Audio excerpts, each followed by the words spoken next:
Assalamu alaikum grade 3. This is Najma Khan, your English teacher, welcoming you with the lesson number 14. I believe that you all are safe and healthy and learning a lot with these video lectures. Today in this lesson we are going to learn about the antonyms. Students, the words that are opposite in meaning are called the antonyms. It means two different words which are talking exactly opposite things are called the antonyms. For example, light and heavy. Another example is day and night. These are the words which are totally opposite to each other. Students, the antonyms changes the meanings of the word or a sentence.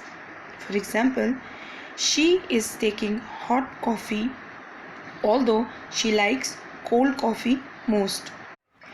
In this sentence, the words hot and cold are exactly opposite to each other. Students, I hope you have get this topic clearly. Now here is the list for you. There are 20 words and their antonyms. You are going to learn them by heart.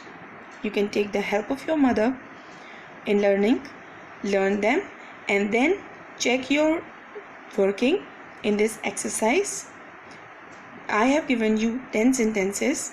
There are some blanks and you are going to fill in the blanks with the antonyms of the underlined words. The first sentence is I would rather be poor than dash. You will be writing the antonym of poor in the blank, and so as you are doing with the other 9 sentences. Write them down and then send me your effort on this email address. I would really love to check. Stay home, stay safe. Thank you.